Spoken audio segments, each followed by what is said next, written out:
Halo Sobat Viewers, welcome back to my channel Dobe Julianto. Oke Mamen, jadi pada kesempatan kali ini kembali kita akan ngopi online lagi Mamen. Mantap bro. Oke, jadi baru-baru ini si Kari itu ada ngeluarin sebuah produk terbaru di mana untuk produk ini memiliki spek yang gokil menurut saya. Di range harga 300-an ribu, si Kari berani mengeluarkan sebuah reel dengan sistem warm shaft yang ada pada reelnya. Yap, benar. Di range harga 200-an ribu pun ada reel yang menggunakan sistem warm shaft. Tapi untuk si Kari yang satu ini, itu sistemnya, mekanismenya berbeda. Dia menggunakan sistem super slow osilasi yang sama kayak sistem osilasi yang ada pada si Kari Utopia ataupun Zero Kinetic. Gokil kan? Karena yang harga 200-an atau 300-an yang ada sekarang ini itu hanya menggunakan sistem slow osilasi. Nah, jadi di studio sudah ada satu buah reel dari si Kari dengan seriesnya Skadi SS. Kita akan unboxing dulu untuk reelnya ini. Sebelum kita unboxing, kita akan baca mantra dulu, Mamen. Di sini untuk speknya campur-campur. Cuman di sini untuk max dragnya di 9 kilo, gear ratio 5.2/1, line capacity nanti akan kita cek. Untuk fitur-fiturnya dia menggunakan infinity loop. Ini warm shaft ya, super slow oscillation system, warm shaft 5+1 ball bearing. Kemudian screw in power handle, nanographic body, komputer balance rotor, CNC anodized aluminium, CNC aluminium handle, dan langsung aja dalam pembelian untuk si Kari Skadi SS ini di sini kita dapat apa aja nih. Nah, sini kita dapat reelnya. Dan udah kosong, jadi cuma dapat satu reel aja di dalam boxnya ini. Dan dalam pembeliannya untuk reel ini hadir dalam dua size aja, di size 1000 dan juga di size 2000. Yang di tangan saya ini yang size 2000. Sekarang kita akan lakukan cek fisik untuk reel si Kari Skadi SS ini. Untuk tampilan reel ini terkesan gahar Mamen. Untuk pilihan warnanya itu menggunakan warna abu-abu silverstone dibalut dengan aksen berwarna hitam. Finishingnya menggunakan finishing dope. Ini kasar dope atau matte ini saya kurang tahu. Kayaknya sih ini di semi gitu ya antara dope dan matte. Ini lebih kasar dari matte sih. Kemudian untuk bagian spoolnya juga sama. Nah ini spoolnya ini dia pakai matte nih Mamen. Ada sedikit striping berwarna silver juga pada bagian handle, dia glossy hitam. Nah tuh, ini sangar banget bentukannya, keren dan enggak bosan untuk dilihat. Pada bagian body untuk reel ini dia menggunakan bahan grafit. Untuk desain dari reel armnya dia pakai yang full. Ini akan menambah kekuatan daripada reel arm untuk reel ini. Untuk tingkat kekakuan reel arm pada saat saya pasang kejoran dan saya berikan tekanan, ini feel-nya udah lumayan ya, masih ada pergerakan. Tapi kalau kita bandingkan dengan sebuah reel standar grafit biasa, ini udah lebih kuat sih Mamen. Tuh, ini udah lebih rigid dia. Pada bagian rotor juga sama, dia menggunakan bahan ini ya, bahan grafit. Untuk rotornya ini dia menggunakan desain aero rotor. Untuk desainnya ini agak sedikit unik, dia merimping ke samping. Nah ini ala-ala kayak reel Okuma ya, desain dari rotornya ini. Dengan desain seperti ini, dengan banyak bolongan dan bentukannya ini, dia akan membuat bobot dari rotornya menjadi ringan hingga nanti untuk perputarannya dia akan jadi lebih balance Mamen. Di sini untuk tingkat kekakuan rotor untuk size reel 2000-3000 ini sudah sangat cukup sekali, mumpuni sekali. Tetap akan ada pergerakan karena ini bukan bahan metal. Untuk rotornya, nah ini cakep untuk rotornya. Bisa dibilang nol jeda, sama sekali nggak ada jeda. Dimana kita tahu bahwa untuk reel yang tanpa menggunakan switch one way, harga low end ya, umumnya itu pasti ada jeda pada bagian rotor dan jedanya itu bisa mencapai 1 mili. Tapi masih dalam batas wajar sih, belum akan mengganggu dalam mekanisme penggunaan. Hanya aja untuk reel ini di sini tuh, bisa dibilang ini nol jeda. Tipis sekali, hanya di sepersekian mili aja, nol jeda ini udah Mamen. Ini keren sekali. Membuktikan bahwa untuk sistem one way pada reel ini udah terpasang dengan sempurna. Kemudian di bagian handle dia menggunakan tipe tupis. Untuk bahannya full metal ya. Pada bagian knob menggunakan tipe flat bar yang sudah dilapisi dengan lapisan rubber. Untuk knobnya ini dia non removable, jadi dia tidak bisa digonta-ganti. Untuk sistem pemasangan handle sistem screw in handle tentunya, dan untuk sistem pengunciannya pastinya karena dia menggunakan two piece kayak gini dia belum quick lock. Jadi pada saat dia udah padat masih bisa diputer, puter, tapi saran saya nih jangan berlebihan untuk memutar bagian screw in-nya ini. Kalau udah padat kayak gini tambahin dikit. Nah, gini aja udah.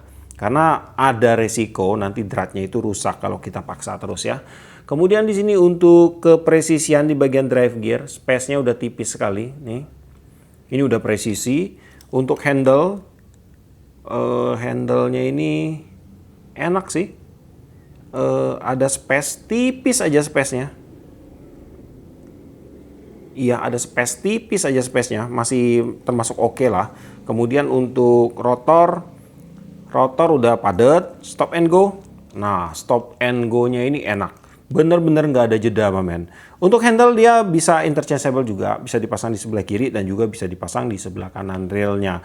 Kemudian pada bagian spool dia menggunakan spool berbahan metal tentunya. Untuk bagian spoolnya ini di sini dia menggunakan tipe regular spool. Untuk lubang penempatan mainline-nya ini akan saya ukur nih. Dia punya size di 14,85 dengan kedalaman ada di 8,5 mili. Kemudian untuk spoolnya ini pada bagian bibir spool terutama ya, dia sudah diberikan lapisan anodize. Nah, untuk lapisan anodize ini dia akan membuat permukaan pada bagian spoolnya itu jauh lebih rata, jauh lebih halus, mamen. Hingga nanti untuk friction, pergesekan dari mainline ke bagian bibir spoolnya ini itu akan menjadi sangat tipis sekali. Dan akan berakibat atau berefek yaitu untuk lemparan kita menjadi lebih jauh. Kemudian dalam masa penggunaan mainline itu akan menjadi awet, mamen. Kemudian pada bagian tutup spool, sini saya akan cek juga. Ini menggunakan desain yang masih cukup tinggi untuk tutup spoolnya. Pada bagian tutup spool di sini dia udah dilengkapi dengan karet seal. Lalu pada bagian spoolnya ini sepertinya belum disupport dengan ball bearing support, dia masih kosong. Kemudian pada bagian drag system di sini dia terdiri dari beberapa layer ya. Saya akan coba buka dulu, ada 6 sih harusnya. Nah, ini ada 6 layer, mamen. Oke. Di sini ada 1 2 3 4 5 6. Untuk washernya, drag washernya dia pakai bahan felt. Untuk dishwasher dan keywasher dia pakai bahan metal ini harusnya. Ini belum stainless steel. Tuh, ini masih mengandung besi. Kemudian untuk max drag pada rail ini berdasarkan spesifikasi itu ada di 9 kilo. Kemudian untuk kinerja dari drag sistemnya, untuk setelan drag kecil enak, men. Untuk setelan agak gede masih enak. Tambah lagi ya. Nah, ini mulai berasa sedikit hentakan atau lonjakan pada saat mulai dari posisi spoolnya ini diam ke bergerak. Ini mulai ada lonjakan nih. Tuh. Tambah lagi. Ada sedikit, masih belum signifikan. Kita tambah lagi.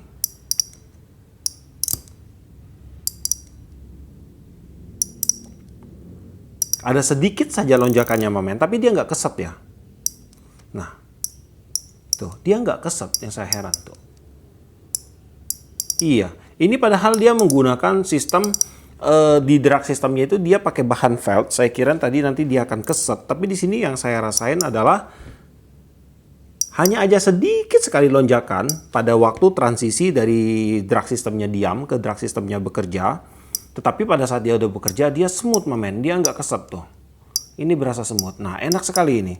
Nah, di sini membuktikan bahwa untuk kepresisian dan untuk balancingnya udah sangat oke sekali ya di bagian spool dan juga di bagian drag system. Walaupun untuk rail ini dia belum menggunakan ball bearing support. Karena kadang penggunaan ball bearing support pada bagian spoolnya itu kalau dia pakai ball bearing standar atau ball bearing yang biasa aja itu akan menjadi sebuah pemicu masalah atau sebuah pemicu pembuat spoolnya ini dia tidak balance pada bagian drag sistemnya, mamen. Karena untuk supportnya jelek. Jadi mendingan dia tanpa support seperti ini, tapi dengan pembuatan yang lebih presisi, pengukurannya lebih presisi pada bagian spoolnya, dia akan bekerja lebih baik nih. Tuh. Ini enak, mamen. Kemudian di bagian bell wire dia menggunakan bahan metal. Bell wire-nya menggunakan tipe two piece. Ada sambungan di sebelah sini. Cuman di sini untuk sambungannya dia agak menekuk ya. Ini aman, mamen. Kalau dia ada tekukan seperti ini, dia akan lebih aman. Jadi main line itu waktu dia turun, dia akan langsung diarahkan menuju ke bagian line roller tanpa ada resiko nyangkut di bagian sambungan two piece-nya ini. Nah, kemudian di bagian bell arm menggunakan bahan grafit, bell assembly di sini dia menggunakan bahan metal. Untuk bukaan bell wire pada saat bell arm terbuka, sudutnya seperti ini, cukup lebar, udah termasuk lebar ini, dari samping dan dari atas. Dan sekarang kita akan lakukan beberapa tes sederhana untuk melihat mekanisme dasar yang ada pada reel ini. Pertama-tama pada bagian gear ratio, dia menggunakan gear ratio berskala 5.2/1 ya. Akan langsung kita cek, kita akan mulai dari sudut sini. 1, 2, 3, 4, 5. Oke, udah bener banget untuk gear rasionya di 5.2/1. Untuk retrieve terasa ringan, untuk crank feel-nya di sini terasa lembut, mamen. Kemudian untuk feel guard hampir tidak berasa, mamen. Putaran kosong, wow, ini udah balance banget. Kemudian pada bagian spring guide di sini dia menggunakan bahan non metal. Spring guide-nya dia menggunakan bahan ABS. Untuk pair-nya dia menggunakan pair dengan tipe pair keong atau pair spiral. Kemudian pada bagian bell automatic untuk reel ini, di sini dia udah menggunakan sistem lock atau sistem brake. Di mana untuk sistemnya ini dia akan menghilangkan kemungkinan terjadinya bell arm dan bell wire menutup pada saat kita lagi melakukan casting. Jadi pada saat kita lagi buka kayak gini, ini dia ngelock, mamen. Dia nggak bisa diputar tapi harus dengan kekuatan. Loh, bisa. Tetapi pada saat dia terbuka kayak gini, kalau kita tekan aja dikit kayak gini, dia nggak bisa muter. Nah, ini dia ngelock. Ini fungsinya adalah agar bagian bell arm-nya ini dia tidak menutup secara tidak sengaja pada waktu kita lagi ngelempar umpan.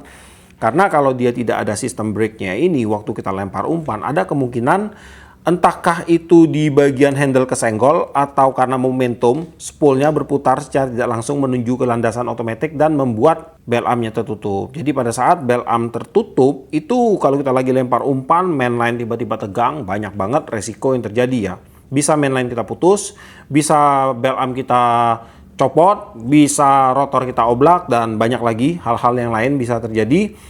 Dengan sistem seperti ini akan lebih aman, lebih safety. Tidak ada kemungkinan terjadinya penutupan bell arm secara tidak sengaja waktu kita lagi melakukan lemparan. Ada mungkin kemungkinannya, tapi kemungkinannya ini dikurangin dengan persen yang sangat banyak sekali. Jadi di sini kalau kita buka seperti ini, kita goyang-goyang tuh. Dia tetap mantap di situ, men, tuh. Dia nggak nutup bell armnya. Nah, tuh. Dia safety ya, ketimbang dengan yang tanpa sistem seperti ini. Dan di sini untuk tendangan balik atau blowback pada sistem bell automaticnya ini terasa standar, nggak terlalu keras, nggak terlalu empuk.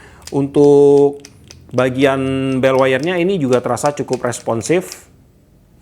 Di bagian line capacity, di sini akan saya bacain dulu. Jika kita menggunakan mainline dengan diameter 0,24 mili masuk 180 meter, 0,28 masuk 150 meter, 0,33 mili itu masuk 130 meter. Dan di sini saya berhasil masukkan di 200 meter PE berdiameter 0,20 mm atau setara dengan PE 1,5 ke dalam reel Skadi SS size 2000 ini. Di sini belum penuh ya. Tuh. Ini masih kosong untuk spoolingnya, masih bisa masuk lah kurang lebih di sekitar 50 meteran. Dan terbilang untuk kapasitas spoolnya di sini sangat besar sekali, mamen. Karena biasanya itu untuk reel 2000, mentok-mentok saya bisa isi di 200 meter aja. Biasanya ya. Jadi untuk kapasitas spoolnya terbilang cukup besar. Dan di sini kalau kita lihat untuk hasil spoolingnya, dia rata tapi dia agak ada sedikit penumpukan di bagian tengah nih. Nah, ini saya kurang tahu kenapa. Ini biasanya ada kurang balance di bagian osilasinya. Tetapi nggak masalah sih, penumpukannya ini tipis aja, dikit aja di sini. Dan di sini untuk hasil lilitan mainline, dia terlihat sangat rapi, sangat padat di sini, mamen. Pada bagian drag clicker di sini dia menggunakan tipe SW atau Advanced Drag Clicker, dan untuk clicker wire-nya dia menggunakan tipe flat, pipih. Untuk housing dia pakai bahan metal yang ditanam di bagian dasar spoolnya. Dan jika saya tes untuk kinerja dari drag clickernya, saya akan putar spoolnya dengan tension drag kosong. Di sini untuk feel pergesekan antara clicker wire ke housing clicker terasa cukup nendang. Jadi saya saranin pada teman-teman semua agar jangan sering-sering memainkan drag clickernya seperti ini, mamen. Kecuali ditarik ikan ya. Karena kalau kalian sering-sering mainin kayak gini, akan ada resiko mengurangi umur dari clicker wire-nya. Tapi saya harap sih enggak. Saya harap clicker wire-nya itu bisa bertahan dalam jangka waktu yang panjang. Dan di sini untuk suara drag clicker yang dihasilkan oleh Shikari Skadi SS ini, itu saya beri nilai 8 dari 10. Dan langsung aja kita dengar untuk drag clicker sound yang dihasilkan oleh Shikari Skadi SS ini.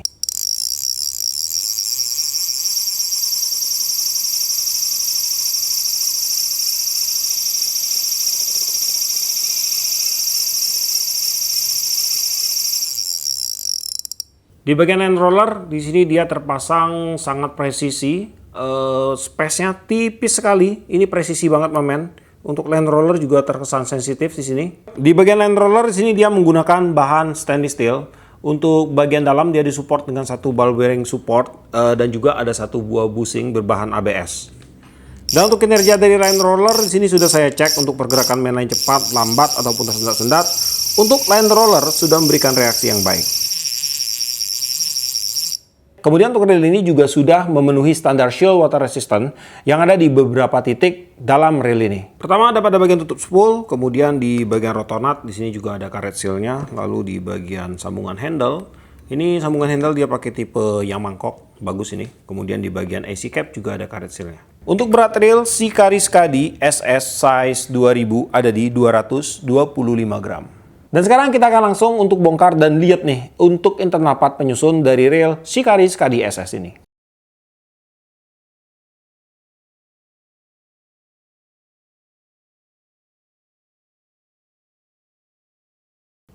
Oke, di sini pada bagian leher bodi untuk reel ini dia sudah dilengkapi dengan satu buah karet seal, lumayan untuk menahan air agar tidak masuk dari bagian bawah bodi. Di bagian one way system, di sini dia terdiri dari beberapa spare part. Ada ball bearing, ada babysitter, kemudian ada one way. Untuk one way-nya dia pakai one way 6 roller bearing pada bagian dalam, ada one way clutch juga. Kemudian ada ball bearing lagi pada bagian bawah dan ada pinion gear. Untuk pinion gear-nya di sini dia menggunakan bahan brass. Kemudian di sini saya akan cek untuk buka main shaft-nya ini. Kita mesti cabut dulu ya one way-nya, baru kita keluarin main shaft-nya dari sini. Karena untuk skrup main shaft-nya ini dia terbalik. Skrup main shaft dia ada di sebelah sini. Jadi dia nggak ketemu langsung dengan skrup main shaft pada waktu kita buka side plate untuk gearbox-nya. Nah di sini untuk one way-nya support yang bawah saya akan cek. Ini dia fungsinya sebagai spacer aja.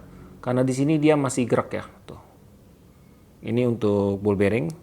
Dia belum padat pada bagian dudukannya, jadi untuk ball bearingnya ini fungsinya sebagai spacer untuk menyeimbangkan jarak pada bagian one way clutch ke bagian one way-nya. Sedangkan untuk fungsinya sebagai support, dia belum melakukan tugasnya dengan demikian rupa. Tetapi di sini akan tetap saya hitung untuk ukuran ball bearingnya. Ini untuk ball bearing yang bagian bawah, size-nya ada di 6,5 kali 11 kali 3. Kemudian untuk size yang atas di sini dia pakai size 6,5 kali 14 kali 4. Kemudian pada bagian main shaft, di sini main shaft-nya dia menggunakan bahan stainless steel 316. Untuk bagian slider dia pakai bahan zinc. Kemudian untuk powell-nya ini dia pakai bahan apa ini? Ini stainless steel nih. Tapi nggak usah kita buka ya. Tapi saya mau coba buka. Siapa tahu dia ada ball bearing di bagian sini. Kadang powell itu dia dikasih ball bearing, mamen.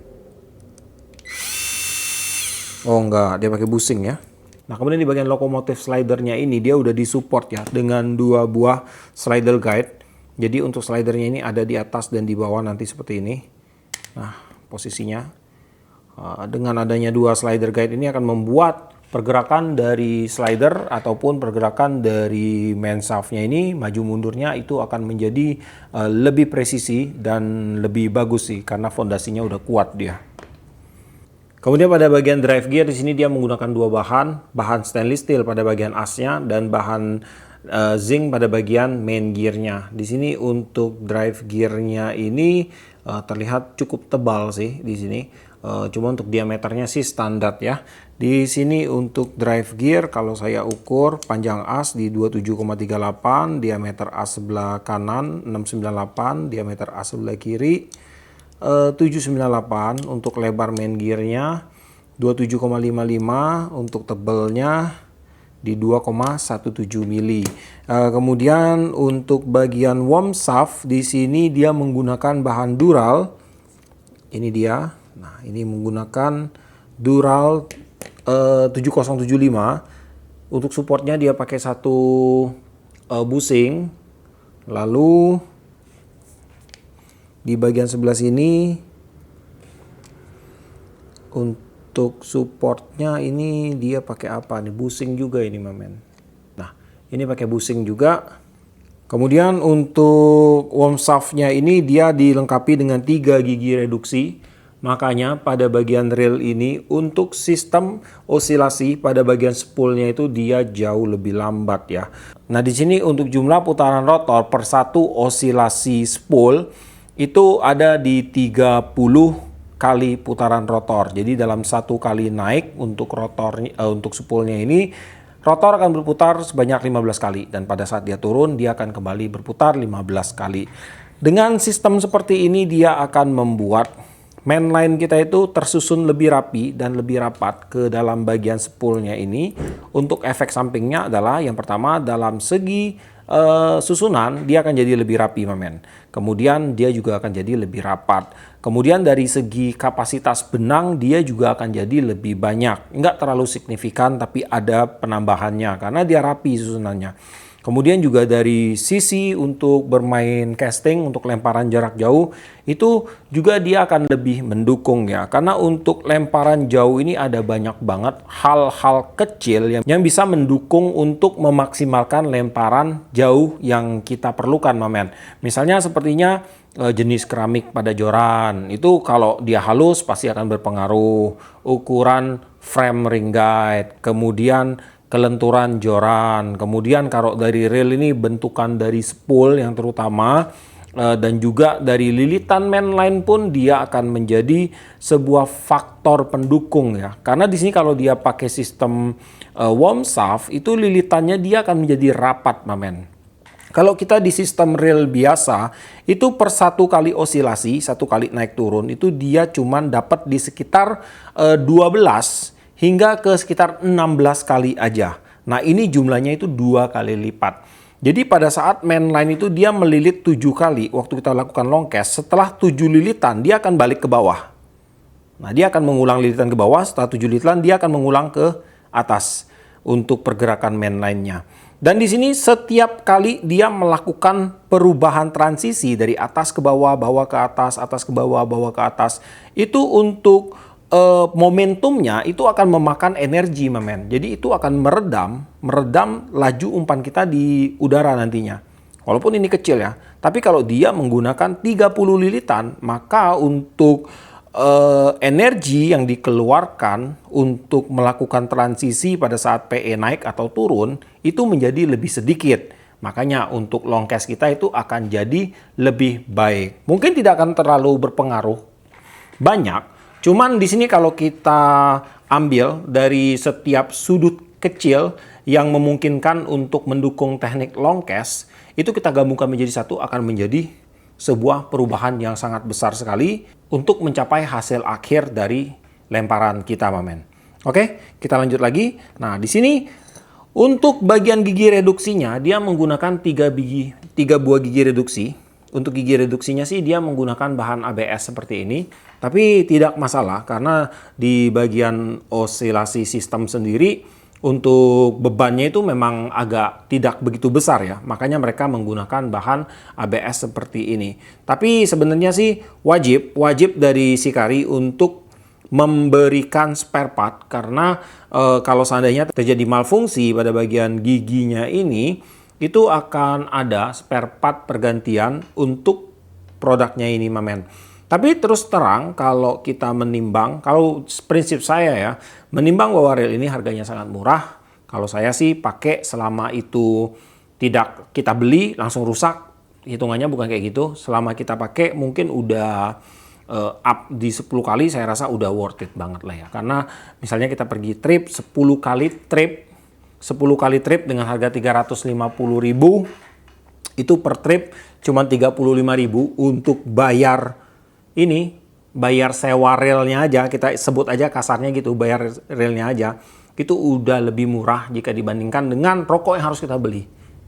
Sampurna Mil aja harganya 40-an ribu sekarang, men. Nah, gitu. Jadi kalau saya sih terus terang untuk rel-rel di harga murah tanpa spare part pun menurut saya aman. Karena apa? Saya punya prinsip kalau rusak ganti baru aja. Jadi kita dapat full baru satu akan lebih baik ketimbang misalnya rusak di spare part ini nih. Kita beli lagi, kita beli spare partnya, kita ganti. Belum tentu cuma satu spare part ini aja yang rusak, men. Mungkin pada saat spare part yang satu ini rusak, dia udah merembet ke bagian lainnya. Nah, dan terus kemudian juga dari segi pemakaiannya dia juga akan menjadi kurang maksimal ya, karena hitungannya rel kita ini udah dalam keadaan sering dipakai, kemudian udah pasti ada aus sana sini, dan kalau kita lakukan pergantian spare part, untuk performance-nya dia akan tidak sama lagi seperti sedia kala, seperti waktu pertama kita beli, performance-nya itu udah pasti akan menurun. Jadi kalau kita beli baru, udah pasti 100% untuk performance-nya seperti baru lagi, men. Nah, mungkin pertimbangannya sih dari situ sih kalau saya ya. Tapi beda orang, beda pendapat sih. Dan untuk tuntutan pada saat ini sih ya wajib ada spare part. Bahkan rel di range harga 200-an ribu pun udah dituntut untuk punya spare part-nya. Walaupun gak lengkap, tapi di bagian krusial harus ada. Ya itu tuntutan dari user sih, bukan tuntutan dari saya. Kalau saya sih santai-santai aja kalau untuk reel yang masih berada di bawah harga 500.000, kecuali kalau kita berbicara barangnya nyampe baru pakai sekali udah rusak. Wah, itu emang agak kurang ajar sih sebenarnya. Tapi rusaknya juga harus dilihat ya. Rusaknya karena human failure atau memang produknya bermasalah gitu. Karena belum tentu produk kita rusak itu karena produknya jelek, men. Kita harus introspeksi diri juga. Ada kemungkinan kesalahan dalam pemakaian dan juga tidak menutup kemungkinan kesalahan dalam build quality untuk produknya. Oke, kita lanjut lagi sekarang. Di sini untuk ball bearingnya dia pakai 5+1. Langsung akan kita hitung di sini, men. Yang pertama itu ada pada bagian ini, line roller. Kemudian ada pada bagian pinion gear, ada 2 ya. Kemudian ada 2 lagi di bagian drive gear. Oh ya, di bagian drive gear belum saya ukur. Untuk drive gear, support drive gear dia pakai size di 7,5 kali 14 kali 4. Ini untuk yang sebelah kiri. Dan ini untuk yang sebelah kanan. Size-nya ada di 6,5 kali 11 kali 3. Dan untuk spare part yang bereaksi keras terhadap magnet, kita akan coba cek di sini. Di bagian as knob aman, ini dia bereaksi terhadap magnet tapi dia tidak bereaksi keras ya. Ini sepertinya dia menggunakan stainless steel 304. Lalu nih di bagian washer untuk riker. Kemudian skrup ini iya bereaksi keras semua sini skrupnya, men. Ini tuh bereaksi keras semua, tidak terkecuali untuk skrupnya.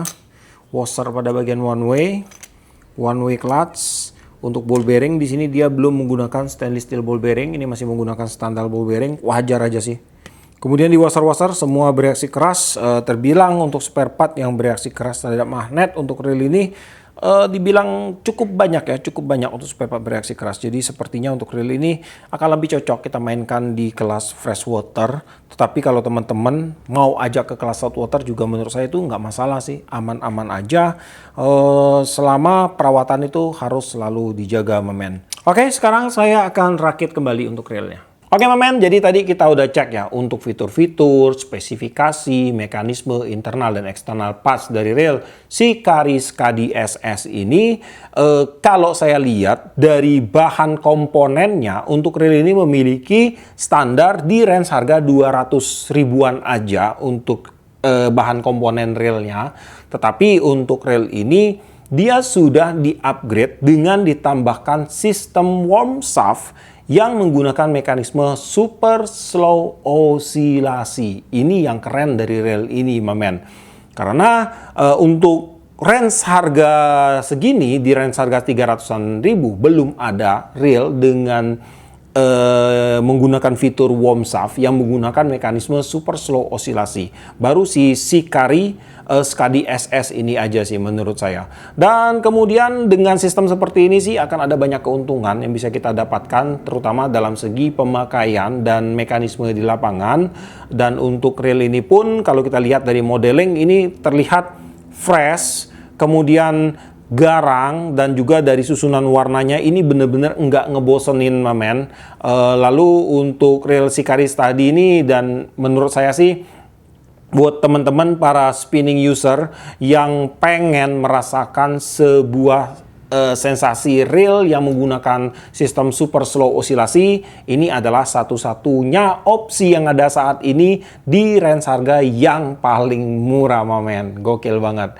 Dan untuk reel Hikari SS ini kalau kalian tanya ini akan cocok digunakan untuk mancing dengan teknik apa? Untuk bermain casting ini cocok, untuk bermain di kelas turnamen cocok seperti Kolaman, Nyimas, kemudian Galatama Bawal kayaknya juga masih oke nih. Kemudian selain daripada itu untuk bermain dasaran, bottom fishing ini juga cocok sekali. Untuk PE kalian bisa gunakan PE 1, 2, 3. Untuk joran bisa gunakan di 410, 715, 817, 1020 masih oke. Kemudian untuk spot, reel ini didesain untuk bermain di kelas first water, tetapi kalau kalian mau ajak main ke kelas hot water juga nggak masalah. Yang penting itu harus perawatan tuh harus selalu dijaga mamen, dan juga harus penggunaan untuk reel ini harus digunakan dengan teknik yang benar. Maka untuk reel ini saya rasa akan awet sih. Dan kemudian untuk harga Hikari SS ini dibanderol di range harga di sekitar 350.000 aja. Belum berikut potongan dari Shopee. Kalau kena potongan besar bisa jadi kalian dapat di angka 200 plus mamen. Dan untuk link pembelian kalian cek aja langsung ke deskripsi saya. Di situ nanti akan saya sematkan untuk link pembeliannya, dan di video ini juga nanti akan saya sematkan untuk link pembeliannya. Dan buat teman-teman semua mungkin yang ada kepikiran untuk memiliki reel ini, kalian bisa langsung aja gercep, karena kalau saya melihat dari karakter dan juga dari sistem untuk reel ini yang terbilang cukup langka, saya rasa nggak lama lagi sih untuk si Hikari Skadi SS ini bakalan goib juga sih di lapangan. Oke lah, jadi sampai di sini dulu untuk videonya kali ini. Buat kamu yang suka video ini, jangan lupa kasih like, komen, bantu share video ini. Dan jika kalian bersedia, silahkan di subscribe biar kalian tidak ketinggalan video terbaru dari saya. Dan tetap jangan lupa, salam satu hobi dalam lensa.